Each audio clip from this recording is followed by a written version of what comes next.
Hello, everyone. I hope you're doing well. We're waiting for just a few more people and we'll begin in a few minutes.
We'll start in just 1 minute. Thank you all for your patience.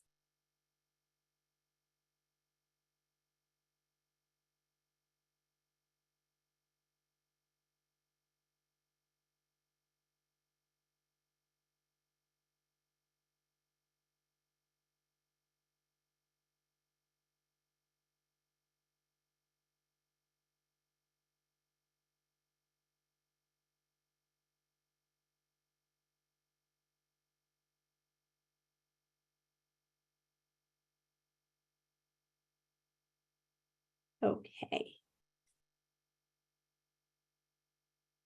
Hello again, everyone. My name is Edith De Leon. I am the admissions director for the School of Nursing. With me today is Dr. Carrie Bowman-Daly. She is the program director for the nurse anesthesia practice program, and Dr. Catherine Horvath, who is the assistant program director for the program. Thank you for attending this webinar. We are excited to have you. I will hand it over to Dr. Bowman in just a few moments, but I will give you just a couple of logistics about the webinar. I know some of you are on your lunch break, so we will begin our information session in just a couple of minutes. However, if you can hold off your questions till the end of the informational session, that would be great.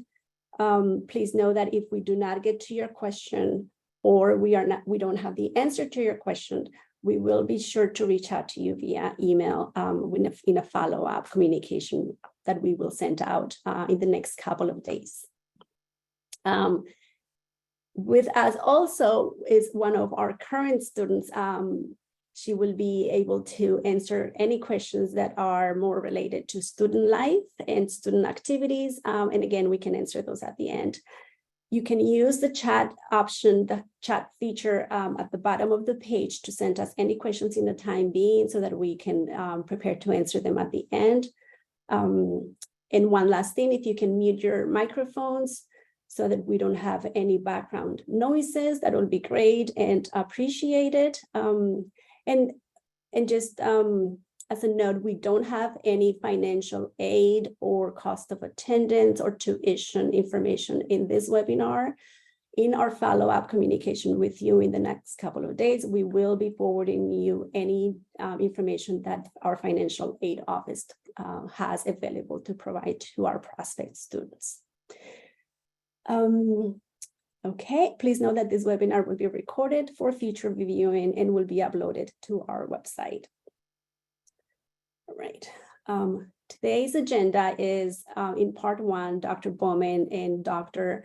Horvath will go over the program. We'll do a program overview, faculty and staff and curriculum, and then she will pass it over to me for admissions process and the admissions requirements. And at the end, we will break for a FAQ or Q&A sessions. And that you can either raise your hand and speak out your questions, or you can put them in the chat and we'll answer them that way. Okay. And right now I will pass it over to Dr. Bowman and Dr. Horvath. Thank you so much, Edith. Really appreciate taking the time to join us today. I'd also like to thank Regina Serino, the student from the class of 2026, who has made herself available in her very busy academic schedule to attend and answer your questions. So my name, again, Carrie Bowman-Dally. I am the current program director of the DNAP program here at Georgetown. I have been on faculty for quite a long time. I joined the faculty in 2006 and was the assistant program director for many years until I took over about this time, or I guess it was officially in September of last year.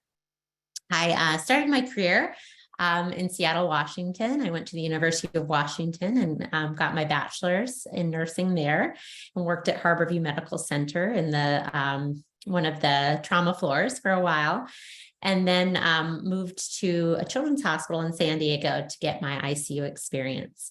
I worked there for just shy of 2 years, and then started my nurse anesthesia program at Georgetown back when it was a master's level program. So I am a 2004 grad of this program. I came on faculty pretty quickly after I graduated. I started as a part-time faculty member and fell in love with teaching. And after teaching here for a few years, I went back and I got my PhD also at Georgetown. I came and I never left. So I got my PhD in pharmacology from the Department of Pharmacology and Physiology here in 2017. I also started as a new grad at Georgetown University Hospital and continue to work per diem at the hospital as a CRNA, so that I'm able to bring some clinical pearls and stay up to date in my teaching. And I think you'll find that's one of the wonderful things about our program. All of our faculty members that teach in the classroom also still practice anesthesia clinically, where they might precept you and where they, stay up to date. So the information you get in the class is very timely and current. So as you might imagine, with a PhD in pharmacology, I teach a lot of the pharmacology content and some of the other anesthesia content, some physiology as well. When I'm not at work, which these days seems like all the time, but when I'm not at work, I'm with my family. I'm married. I have a husband and 4 children, a 16-year-old boy, 14-year-old girl, 11-year-old boy, and 6-year-old girl. So we're very busy here at my house, but all good things. And now I'd like to introduce Dr. Kathy Horvath, who is the current assistant program director here. Hello, everyone, and thank you so much for your interest in Georgetown University's program and your interest in joining the CRNA profession. We need CRNA, so we're glad that you have interest in looking or exploring this profession. So again, I'm Kathy Horvath. I grew up in Virginia and got my BSN in nursing at University of Virginia, and then stayed on at University of Virginia and worked in their burn trauma ICU. Stayed there for a few years and then moved to Boston, which was kind of moving to a big city for me. And there I also worked at a burn trauma, in a burn trauma ICU at the Brigham and Women's Hospital in Boston. After about 5 or 6 years in the ICU, I had a little bit of an itch to do something different, which may be where some of you are coming from at this point, and started exploring different options and ended up going to a certificate program in nurse anesthesia at New England Medical Center, which is now Tufts University. I graduated from that program in 1992. So I've been a CRNA since 1992. Around that time, our programs were moving over to a master's prepared program. So I went ahead and went to Northeastern and finished out my master's program. I practiced in Boston, and then my family, we moved to Chicago. We lived in Chicago for about 9 years, and I worked at Northwestern Hospital in Chicago. Once we moved back to the DC area, which was at about 2006, I worked at Georgetown Hospital, and then somebody said, you know, School of Nursing is looking for some people to work in the simulation lab. You should look at that. And much like Dr. Bowman said, once I came, I didn't leave. So I did leave. And I'll tell you a little bit about that for a short period. So I came on faculty in 2008, loved teaching, was hooked, loved the students, and was doing a lot of simulation and then teaching across all the programs. And loved it, and ended up getting my doctorate, my DNP degree at Georgetown. After about 8.5, 9 years at Georgetown, I had the opportunity to go to Johns Hopkins and help start a program there at Hopkins. But then early this year, a position came available back at Georgetown, and Dr. Bowman easily persuaded me to come back and work at Georgetown. So I've been here since February back in the program, which has been absolutely wonderful. So that's a little bit about me. I also am married. My husband's a cardiothoracic surgeon, and I have 3 daughters, all grown, all out of the house and doing well. Anyway, look forward to potentially seeing you at some point. But for today, look forward to answering any questions you may have after this presentation.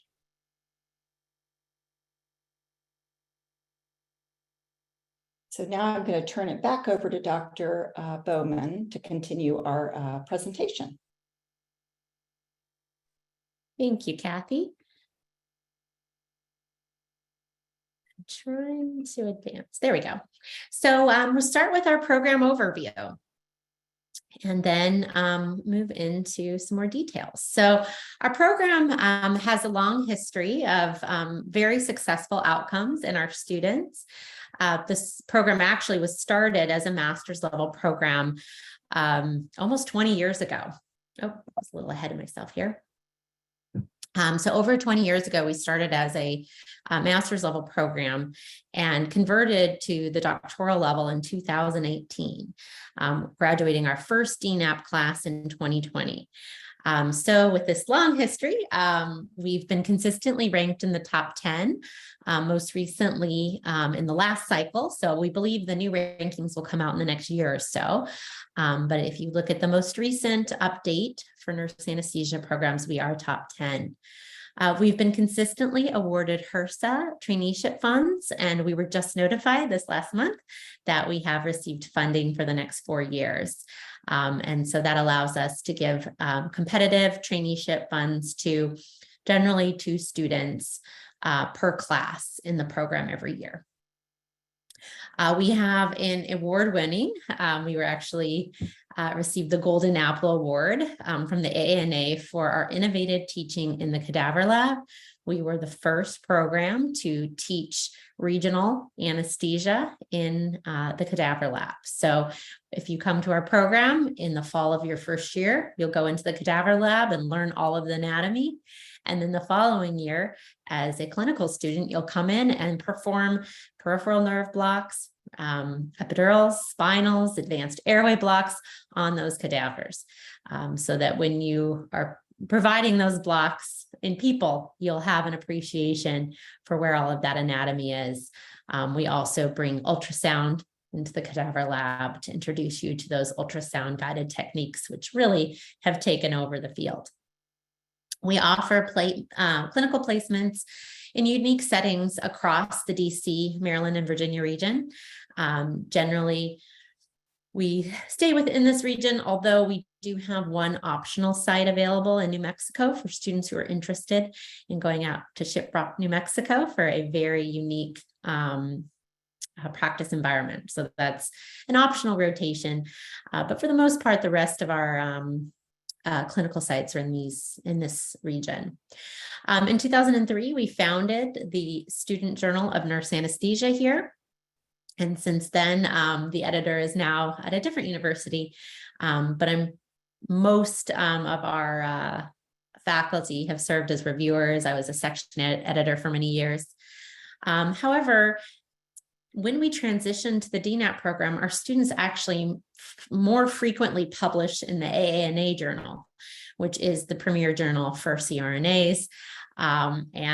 You'll find really, if you open any AANA journal in a given month, you'll typically see at least one of our projects. We've had a really successful track record there. So a lot of our students will graduate with a publication under their belt and on their CVs. And then our program obviously prepares you not only in research, but to be a competent CRNA who is capable of practicing at the full extent of your license. And so we prepare you to take that national certification exam. Over the last 4 years, really since the DNAP program started, we have a 96% pass rate, and every student has passed on the second attempt. So those few students who needed a second try typically pass within 2 weeks. In a lot of cases, it's nerves that get to them that first time. But we have a first time pass rate of 96%. And just for reference, the national average is currently, I think it's between 82 and 84%. So we're substantially higher than the national average there. We have 6 full-time CRNA didactic educators and a really excellent student to faculty ratio. And this is a great question. We imagine you're looking around and looking at other programs. That's a really good question to ask as you go through your interviews. What is that full-time CRNA to student ratio? So of course, you've met the two of us today. We also have Mary Scott Herring, who is our research director, Katie Thorpe, who is the clinical director. We have Megan McCullough, who runs our lab and directs that, Martina Cade, who teaches in both the lab and in lecture. And then we have Joe Garman. Joe Garman is a PhD physiologist who teaches a lot of the basic science content. So obviously he's not a CRNA, he doesn't teach anesthesia content, but a lot of those foundational basic sciences. And we do teach, you probably at this point are all well aware of our scope of practice. We are very independent advanced practice nurses, and therefore we really need the same foundation that our physician or an equivalent foundation of our physician counterparts. So you'll find all of our basic sciences are really taught at that med school level. I lecture in the med school pharm class, and I can tell you my lectures are really not different between the two. We have the same level of expectations for our students. So it can be a challenging program, as I'm sure when you talk to our students, they'll attest. So here's our curriculum over the 3 years. As you can see in the first year, it's very heavy in terms of credit load. This is a front-loaded program in that you receive a lot of the foundational basic sciences and basic anesthesia content before you enter the clinical arena. So you start here in the summer of year 1, taking an intro chem phys. We have you start with just that course. So you get your study skills, the dust kind of brushed off. It's a really intense class. You may have noticed one of our admissions requirements is a chemistry, ideally within 5 years. There's strong rationale for that. We want you coming into this class with a nice foundation. And I'm sure Regina later can attest to how challenging this class is. Then you'll do Intro to Nurse Anesthesia, where you learn a lot about the anesthesia machine, anesthesia equipment, basic patient positioning and safety concepts, and then takes a lot of the DNAP content, so informatics, healthcare systems, and ethics. So it's a nice introductory semester where you really do kind of develop and refine those study skills before you move into the fall and spring, which are very intense in terms of basic science load. You'll see in the fall, you're going to take gross anatomy, physiology, pharm, And you'll also have an anesthesia safety and quality class. One thing that I think our program does very well is we coordinate our lectures so that we cover things in a very coordinated way. So for example, you will learn neuromuscular physiology in advanced physiology. You'll take that test, and then you're going to learn neuromuscular blocking drugs. So you have that strong foundation, and then you move into the application in pharmacology. We do the same thing in spring, where you're learning pathophysiology, and then you're learning the related pharm. So let's say we're teaching diabetes and pathophysiology. You're going to learn the diabetic meds here. You're going to learn how to assess a patient with diabetes here, and you're going to learn how to plan an anesthetic and deliver an anesthetic for someone with diabetes. And we do that very intentionally, which our students always say they appreciate in our inter-semester conferences. So that's the first year, just really pretty foundational year in terms of getting that basic science and basic understanding of anesthesia concepts under your belt. And then in the summer, you will start your research project. So in this summer semester, you're starting to come up with your research ideas, coming up with your research questions, doing your literature review. At the same time, you're starting your clinical practicum. So you're in clinical 4 days a week, starting to get those clinical skills developed. Year 2, fall and spring, you continue to work on that research project. You learn advanced principles of nurse anesthesia. So you take what you learned in coexisting disease and you up it a notch to really get very advanced, detailed content on providing different anesthetics. For example, we'll have like the cardiac unit, and we go through how to provide anesthesia for a patient who's on cardiopulmonary bypass, et cetera. And on for all of the systems.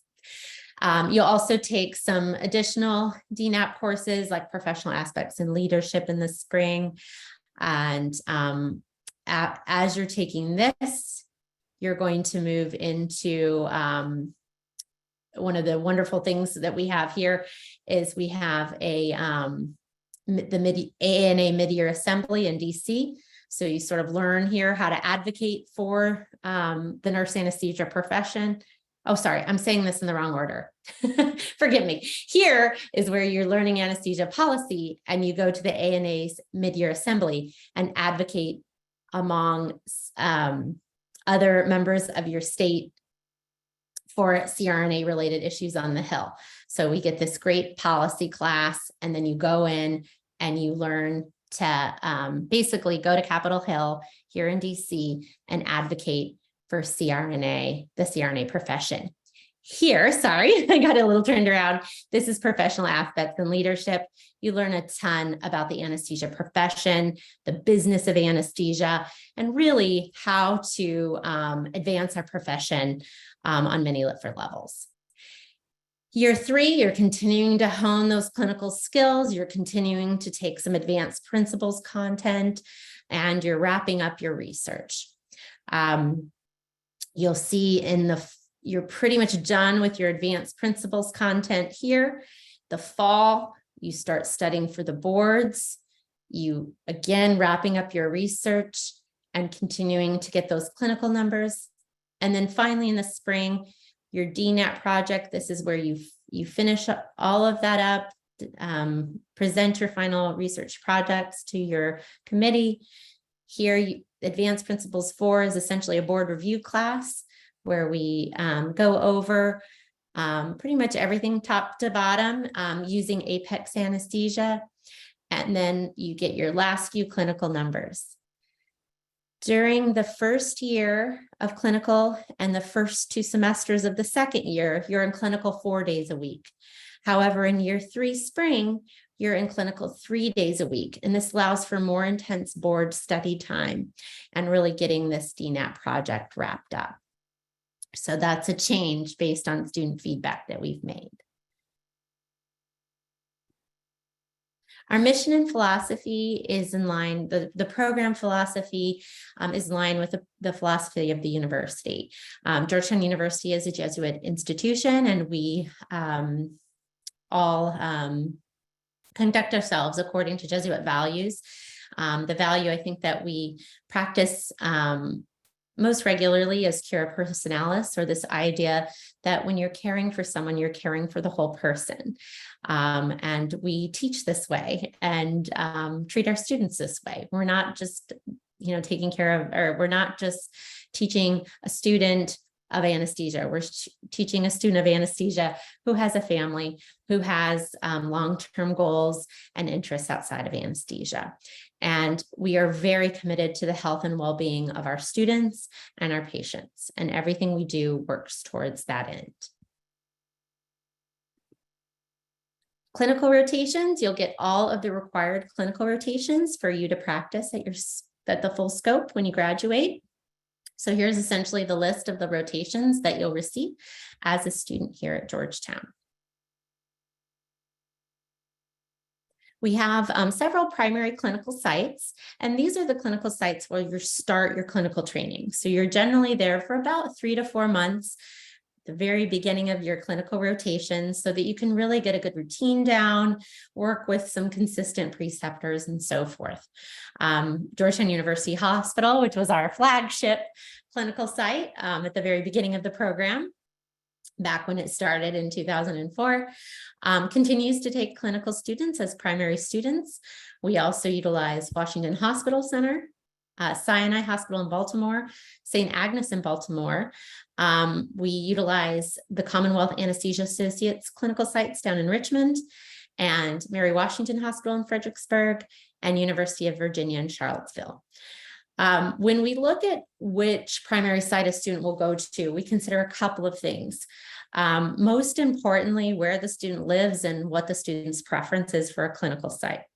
So the clinical director in the early spring of the first year will send out a survey asking where the student prefers to be located, where their current residence is, et cetera. And we do our best to honor that and are generally able to honor those requests.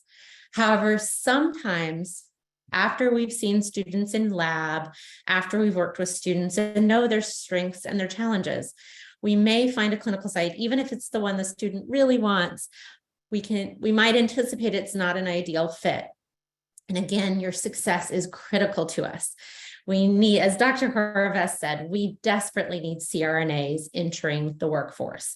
If we don't produce enough CRNAs, we're going to start getting AAs taking those spots. So and physician anesthesiologists taking our spots. So we want a lot of CRNAs out there building our profession and strengthening our profession. So every student who comes to our program and is matriculated as a new student, we want to finish our program. And so we want to obviously match students' strengths and challenges to the appropriate clinical site. So again, the two things we consider with placement: students' preference, where they live, and fit. Okay, for enrichments or clinical sites, these are sites you might go to for 1 or 2 months to gain very specific experience. So for example, the Veterans Affairs Medical Center in DC has a wonderful cardiac rotation. Obviously, shock trauma up in Baltimore provides an amazing trauma experience for our students. Inova Fairfax also has fabulous trauma and cardiac availability. Mount Vernon, our students get a wonderful regional rotation there, and so on and so forth. Earlier, I mentioned Northern Navajo Medical Center in Shiprock, New Mexico. This is not ever required. This is a site that students can volunteer to go to. And usually it's actually pretty competitive to get these spots. Students are always very interested in this experience. It's a fairly independent practice. So a lot of times you have CRNAs practicing independently and a very vulnerable population with a lot of comorbidities. So it's a really wonderful experience for our students to see a very different type of practice of anesthesia. Oops. So, and if you come to the interview, we always say, this isn't just changing jobs. This is changing the profession that you are in. Obviously, we're all nurses, but it is so different when you're providing anesthesia as, that sole provider. When you're in the intensive care unit, If you're working with a physician attending who makes a kind of bizarre call or writes an order that doesn't make sense, as an ICU nurse, you can question it and protect the patient. There's also pharmacists. There are a lot of other people kind of in between as middle sort of protection, from an error occurring for a patient. In the OR, it's often just you as a CRNA. Now, as a student, you're going to have preceptors and be supported. But once you graduate and you're a CRNA, you've got your patient in front of you. You are diagnosing what's going wrong. You're giving a treatment, and you're the one reaching right in your anesthesia cart to give that treatment. There's no middleman in the middle to say, wait, does that make sense? And also often we're the only one in the room with the skills to effectively resuscitate a patient. So there's certain technical standards you have to have in order to protect your patients and adequately advocate and rescue them, essentially. So you need to be able to effectively observe the conditions in the room and the conditions of your patient. So you need adequate eyesight to read the monitors and to pick up on changes in the patient's condition, adequate hearing to hear all of the monitors, the tones of the various monitors that indicate a condition of a patient is changing. You need strong communication skills and advocacy skills.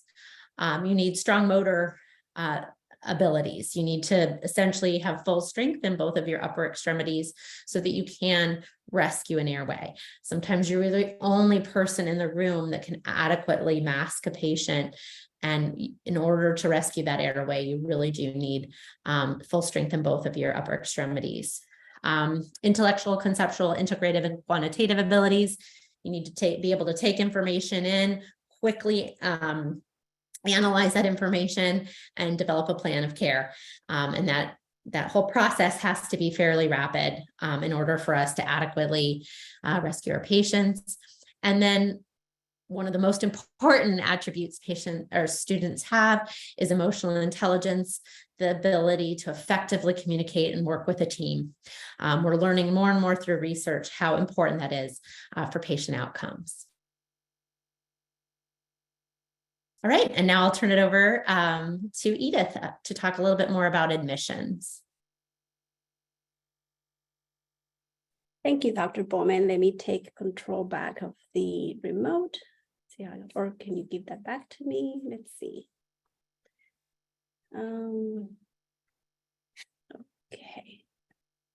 Okay. All right, so admissions.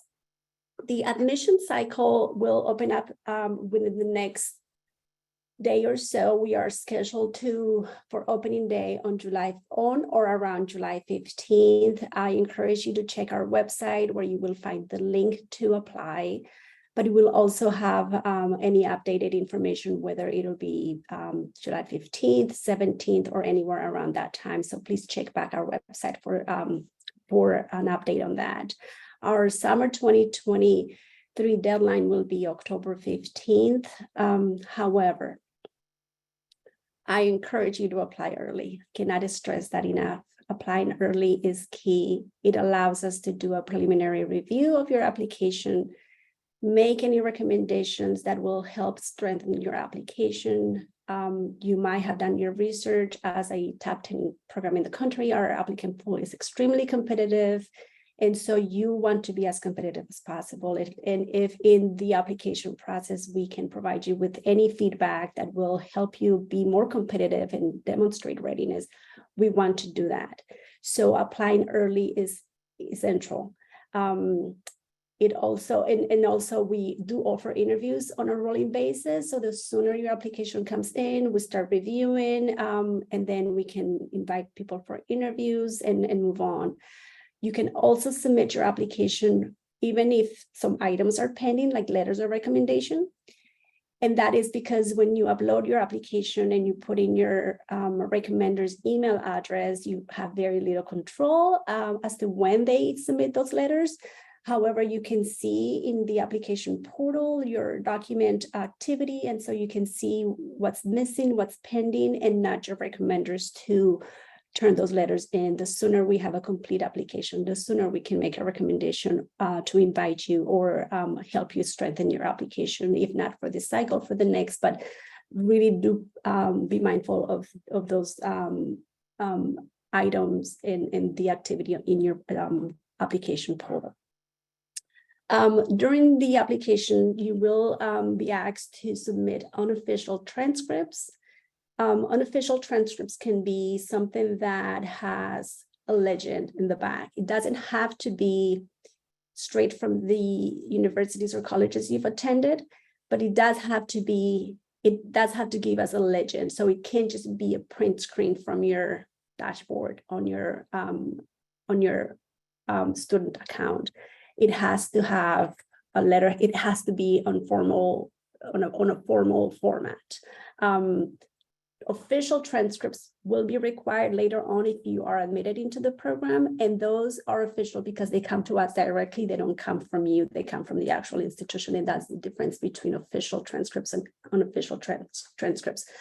On our website, under admission guidelines, you can find a link to the grad school and what that definition is. But in a nutshell, that is what the difference is. The unofficial transcript comes from you directly as a prospect student, and the official transcript comes directly from the school that you attended. You will also be required to submit a personal resume or CV, your personal statement, and 3 letters of recommendation. And I just want to pause here for a second. The letters of recommendation, even though, as I mentioned, they may not come in before you submit your application, it is important that you seek those recommenders that can speak volumes of you, that can give you glowing recommendations. And the reason it's so important to get those applications in as early as you can is because if we see a letter of recommendation that doesn't give us the substance that we're looking for, and we can help and will help you, and we will communicate that to you, then you can reach out to another recommender. And so you always have ways to improve your application throughout the application process and before the deadline, of course. Okay, let's move on to, and also you can, again, the link to the website is here on this slide. You can apply there, but the deadline the application opening day may change a day or two, and that will be posted on our website. Okay. The admissions requirement for the academic background, we require that you have a minimum of a 3.0 cumulative undergrad GPA and science GPA. Should you have a 3.5 or less cumulative GPA, the GRE will be required as noted on this slide. We also require a strong science background, completion of an undergrad statistics course with a grade of B or higher, and a completion of an undergrad chemistry course with a grade of B or higher within the last 5 years. We have a holistic approach to our application review and selection process. So GPAs alone are not determining factors on whether or not we will consider you for an interview. Neither is the GREs. We really look at the whole application from top to bottom to determine if you are qualified and if you are a competitive applicant. So we take all of these items into account. Okay. We have, in addition to the previous slide, we have required a minimum of 2 years of full-time ICU experience. And that experience can be any ICU, whether it is pediatric ICU, neuro ICU, surgical ICU is preferred, but if you don't have that, any ICU will be acceptable as long as you have 2 years by the time you matriculate. So if you're planning on applying this year, by the time you start the program in June of 2024, it's when that would be required. If you are shy by a month or two, you may still apply. You may still be a competitive applicant if everything else looks really well on your application. So do not just be discouraged from applying if you don't have a full 2 years, but you have to be close within that requirement. And you are also required to have a nursing license in the United States. in any of the 50 states. Okay. And with that, we conclude our PowerPoint presentation and our program overview. We are now open for questions. Dr. Bowman, Dr. Horvath will help me navigate the Q&A and the chat box.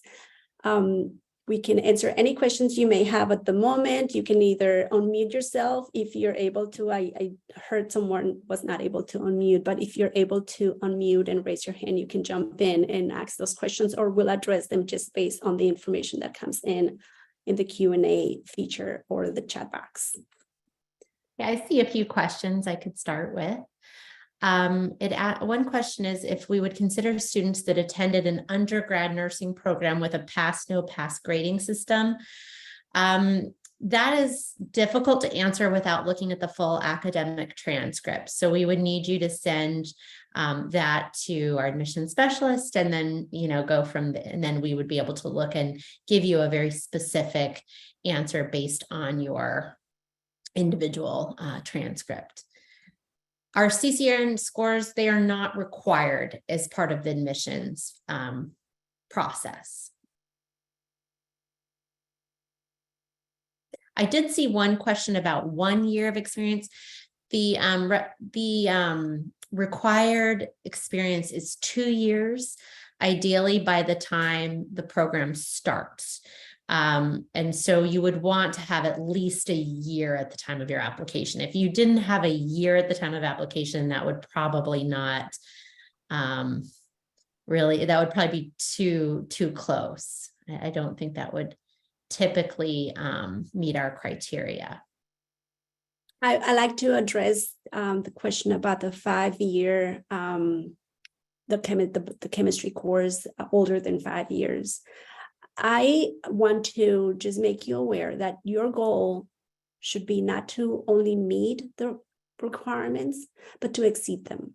And that's really what's going to set you apart from being a good applicant to being a great applicant. Like I said, our applicant pool is very competitive. So the more and more solid your application is, the better chances you have at getting in.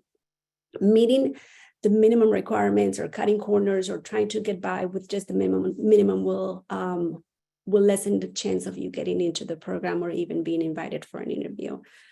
So to answer your question, if it's 5 years and a half, and you have a strong science background and you have an overall great application, we may waive that requirement.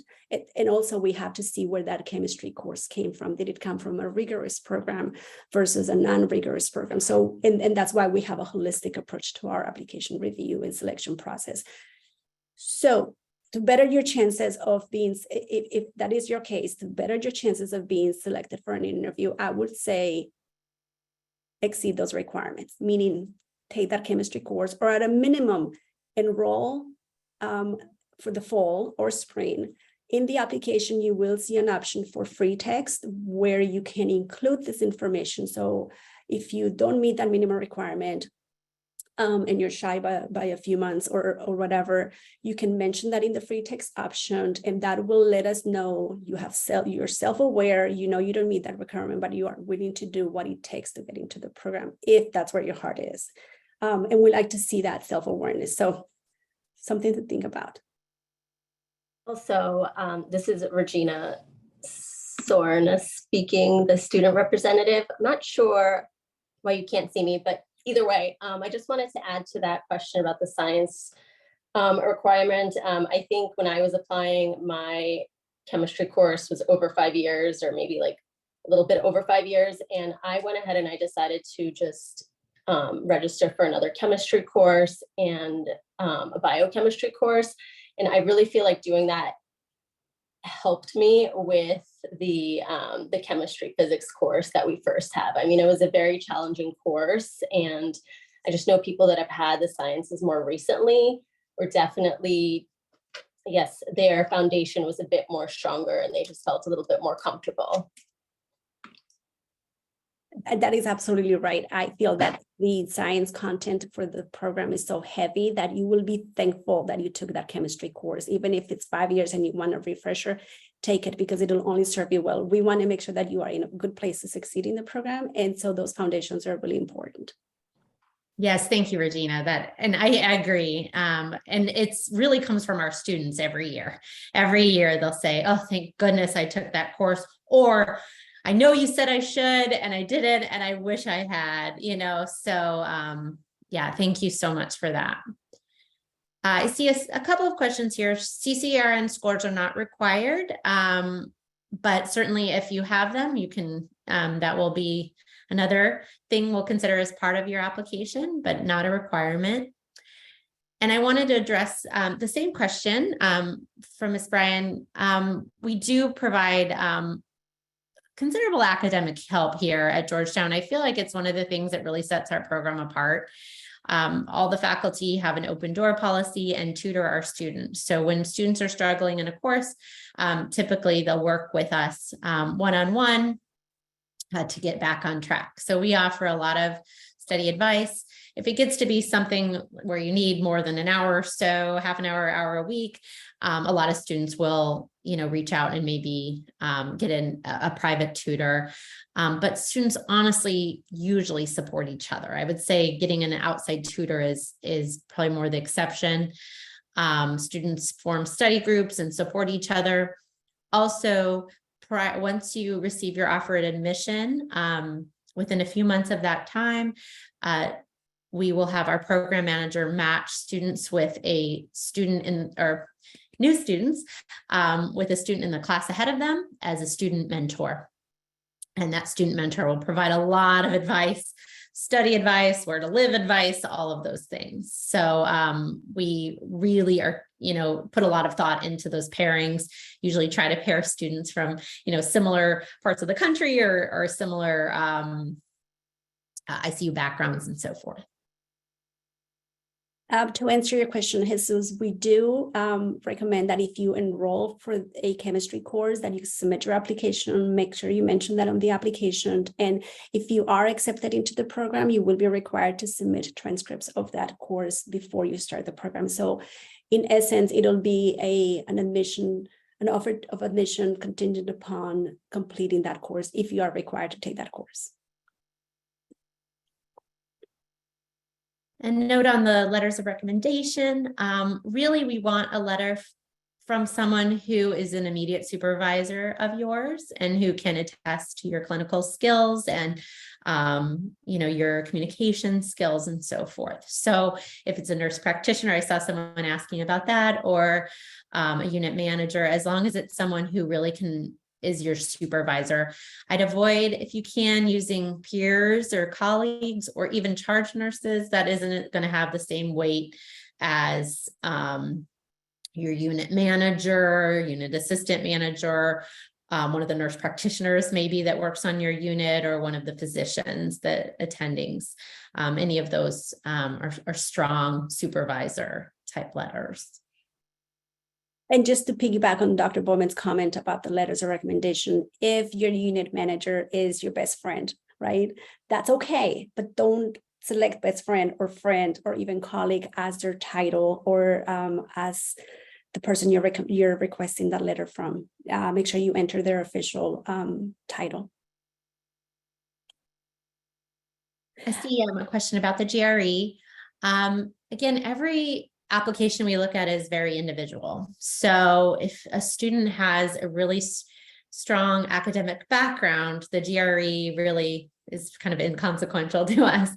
On the other hand, if a student is right on the border, or an applicant is right on the border, and we're not quite confident they're ready, that GRE might give us added confidence that the student can effectively study for a test, take a test, and successfully complete it. So it's definitely not one of the main things that we look at, but it's one of those things when we're on the fence, it can be that last piece of information that really helps give us confidence.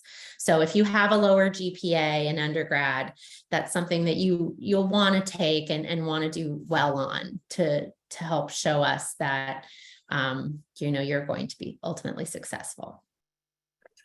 I want to get to Jamie's question. Maybe Serena can answer that, or Regina, I'm sorry, can help us answer that. But prior to that, I want to touch back on a question I saw earlier about any prerequisites or any courses that can that you can take prior to starting the program. Aside from the chemistry requirement, the statistics requirement that most of you have during your undergrad, Dr. Bowman or Dr. Horvath, any recommendations there?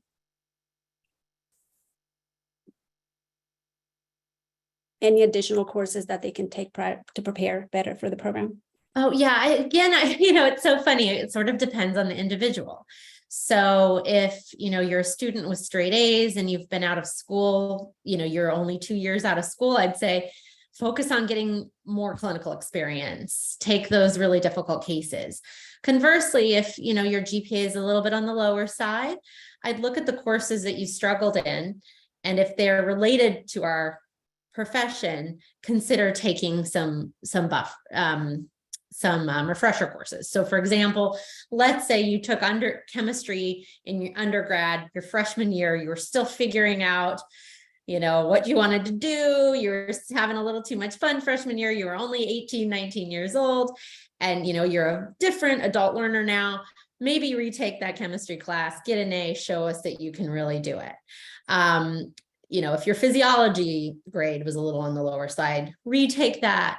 There are a number of really strong online universities that will provide some coursework there. We generally, if you're going to take a course, we highly recommend taking it from a 4-year institution or a university over a community college, just because a lot of those 4-year institutions, we have a little bit better of a feel for how rigorous the course is. There are some community colleges that are extraordinary and, amazing and very rigorous, but there are others that we're not as familiar with. So a 4-year university tends to just be a little bit more straightforward for us to look at. For those classes that you might take to bolster your GPA. So, yeah. And then just to add to that, I can also say that maybe taking an organic chemistry course or a physics course would be very helpful. I do know that some of my peers who had organic chemistry in the past, they were definitely the ones helping those who haven't taken it. So that would be something that you can do. Also, and then just to answer Kadisha's question a little bit more, I can definitely attest to how much support the faculty provide. Just with my short time of being a student here, I can say that Dr. Garman, the chemistry physics instructor, went above and beyond with how much support he provided. He had open office hours every day after class, and then we met on Sundays over Zoom to answer any additional questions that we might have. Great. Thank you. Regina, can you talk about any outreach opportunities during the program briefly? I'm sorry, you said what? Jamie has a question about are there any outreach opportunities during the program? Are there any students groups that offer services in community to surrounding communities in need? Do you know any of that, or does anybody here know? I would say that this program is all encompassing. It is, you will expect in the first, second, and third years, between studying and clinical time, the first year it's no clinical time, obviously, 60 to 64 hours per week of just focusing on your academic responsibilities. So while you're in the program, as much as our students would love to participate in community service, there isn't a ton of time for that. We're really focused on our students' wellness during their limited time off. And a lot of the times that's, self-care sort of activities. And so the actual School of Nursing, we do have some opportunities for community service. We send out those notifications to our students. But I think Regina's fairly new to the program, but if you talk to our second and third year students, they would probably say that's something that just there isn't enough time in the day to do during the program. That being said, our alum do incredible service. We have multiple alum that routinely participate in missions to underserved countries, and are very engaged in community service. So as much as it fits with our values and we do support and promote it, our students really, this program is just all encompassing.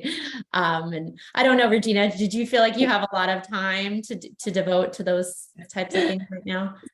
So I'm somebody who loves to volunteer. I was doing that often before I started school. I went on to surgical mission trips to Honduras. So I definitely understand having a passion for that. However, like at this point, even just getting started as a first year student, I cannot imagine being able to do that. I thought I would be able to maybe, but really the limited time that I do have that's free, I try to spend with family and just working on my own mental wellness, because it definitely is a challenging program.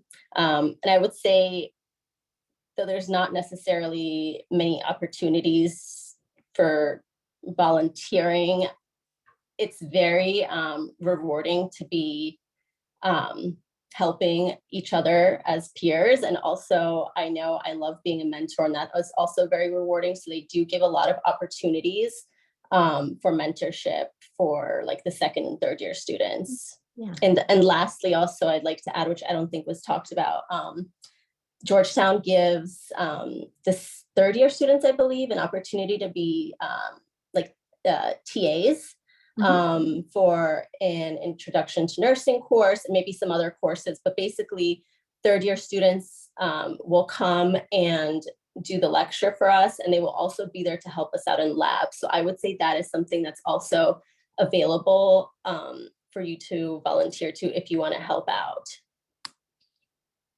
Thank you, Regina. Thank you for remembering to mention that. The TA program has just really, really been very successful for us, and not only helping the first year students learn from those third year students, but also helping to expose students to the faculty role to see if it's something that they would want to pursue later in their career. And we've had a pretty great return rate where our TAs ultimately enter education later on. The program is over a decade old and has been very, very successful. I know we are approaching the conclusion of our webinar. We only have a few minutes left, or actually a couple minutes left. So any last minute thoughts or answers we can provide our prospects. And also keep in mind that I will be forwarding these the questions to all the answers listed on the Q&A.